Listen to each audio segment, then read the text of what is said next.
حسبي ربي جل قل الروح من أمر ربي وما أوتيتم من العلم إلا قليلا আমার রব বলেন ও মানুষেরা শোনো এই রূহ হলো আমি রবের নির্দেশ মাত্র তোমাদের মধ্যে অনেকেই জানে না যদি তুমি জানো আমার রবের নির্দেশ হলো রূহ যতক্ষণ আমার রবের নির্দেশ আমার ভিতরে আছে আমি চলতে পারতেছি ওরে ভাই রবকে যদি চিনো রবের চারিত্র যদি তুমি চিনো তোমার নিজের অস্তিত্ব থাকবে না ঠিক কি ভাই রূহ বের হয়ে গেলে আপনার কিছু করার আছে রূহের উপর আপনার কন্ট্রোল আছে আপনার অর্থ আছে ক্ষমতা আছে আপনি রূহ বাঁচায় রাখতে পারেন আপনার ভিতরে রাখতে পারবেন হ্যাঁ গরিব মানুষ রাস্তার পাশে খাবার দাবারের ব্যবস্থা নাই খুব কষ্টে আছে রূহ বের করে দিতে পারবে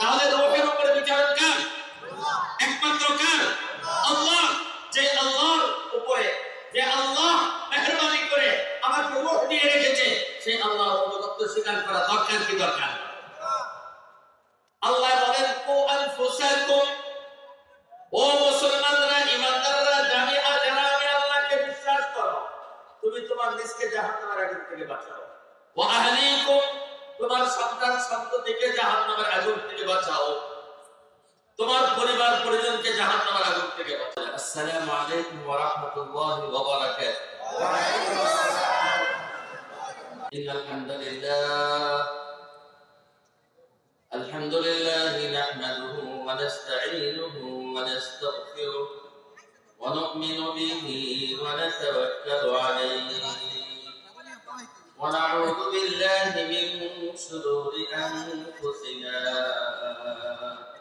ومن سيئات أعمالنا من يهد الله فلا مضل له ومن يضلله فلا هادي له وأشهد أن لا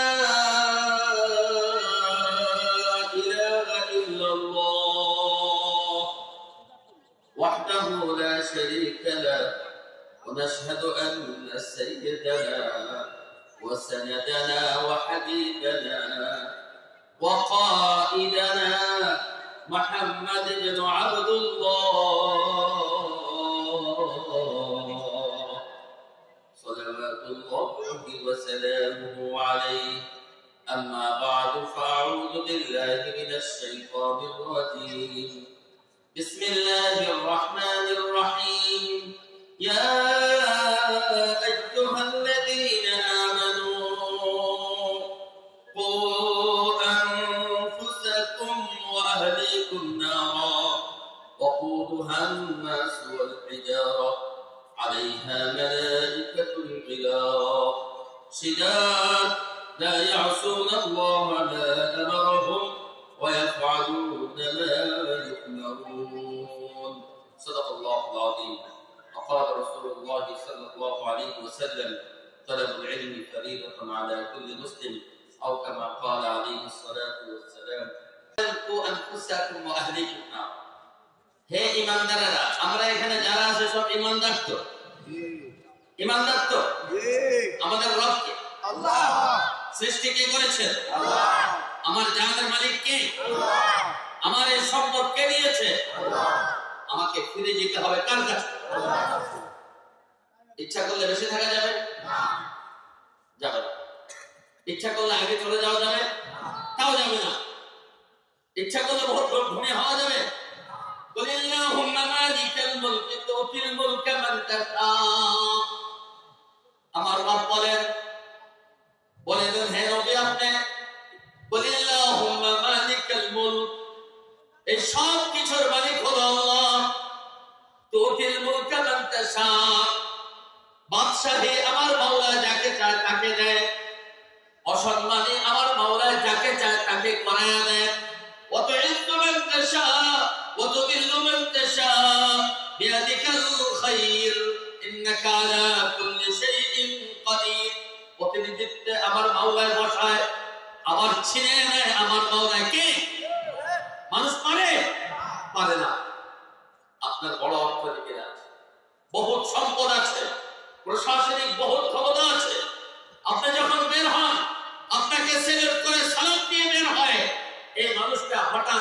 সময় চলে আসে, তার ঘুম থেকে বের করে চাটাই এই দাঁড়ার উপরে রেখে চাদর দিয়ে ঢাকনা দিয়ে রাখে কি রাখে না? রাখে। কেন? মৃত্যুবরণ করেছে। মাশাআল্লাহ, কি মৃত্যুবরণ করেছে? হাত কেটে দিয়েছে, গলা কেটে ফেলেছে, পাও কেটে দিয়েছে, তাহলে কি মৃত্যুবরণ করেছে? তার শরীর থেকে কি বের হয়ে গেছে? রূহ বের হয়ে গেছে। আচ্ছা, আপনার ভিতরে রূহ আছে? আমাদের ভিতরে রূহ আছে? সত্যি কনফার্ম? দেখেছেন? হ্যাঁ, আরে ভাই, যেটা দিয়ে তুমি চলো সেটাই তো তুমি দেখো না। তোমার বাহাদুরিটা কিসের? তুমি যেটা দিয়ে চলতেছ, তুমি হাত পা নাড়াচাড়া করতেছ। আচ্ছা, রোগ না থাকলে হাত পা নাড়াচাড়া করবে? ব্রেন কাজ করবে? এই রোগটা তুমি দেখো না। এই রোগটা কোথা থেকে আসছে? কে দিয়েছে?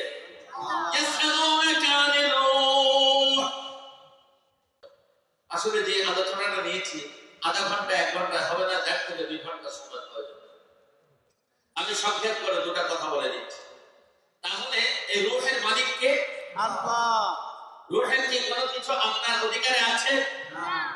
তাহলে আমার রূহ, আমার বাড়ি, আমার ঘর, আমার সন্তান কিসের দাবি করে? কারণ আপনার মালিক তো আপনিও নয়, ঠিক কি মানে? আরে মালিক হলে তো অধিকার আমার থাকে ব্যবহারের এবং সেটাকে তাসাররুফ করার, অর্থাৎ ব্যবহার করার, পরিবর্তন এবং সুন্দর করার অধিকার আমার থাকে। আপনার রূহের অধিকার কি আপনার হাতে আছে? তাহলে যার হাতে আপনার রূহের অধিকার, আপনি কি তার গোলাম না? গোলামিত্বটাকে স্বীকার করেন, গোলামিত্বটাকে স্বীকার করেন। আমি আরেকটা ছোট্ট একটা কথা বলি। আপনার বাড়ি, ঘর, সম্পদ সব বলেন আমার আমার আমার আমার, আসলে কি আপনার? আপনার সম্পদ, কোন সম্পদের মালিক? সম্পদগুলি কি আপনার? আল্লাহ। আল্লাহ আল্লাহর কাছে জমা রাখতেন। আপনি তো আমার বাড়ি দাবি করেন, ব্যাংক ব্যালেন্স আমার দাবি করেন, অট্টালিকা সুন্দর ডুপ্লেক্স বাড়ি আমার বলে দাবি করেন। এটা যদি আপনার হয়, আপনার উপকারে আসবে, ঠিক কি ভাবে? যে সম্পদটা আপনার, সেটা আপনার উপকারে আসবে তো আপনার নাকি? আপনার ব্যাংকে টাকা আসবে, আপনার কোনো কাজে লাগে না, সেটা কি আপনার? আপনার যদি হয়, আপনার অধিকারে আসতে হবে। আপনি ছোট্ট একটা মেসাল বলে শেষ করে দিচ্ছি। আপনি মাদারীপুরে খুব সুন্দর একটা ডুপ্লেক্স বাড়ি করছেন, বৃষ্টিনন্দন বাড়ি করছেন।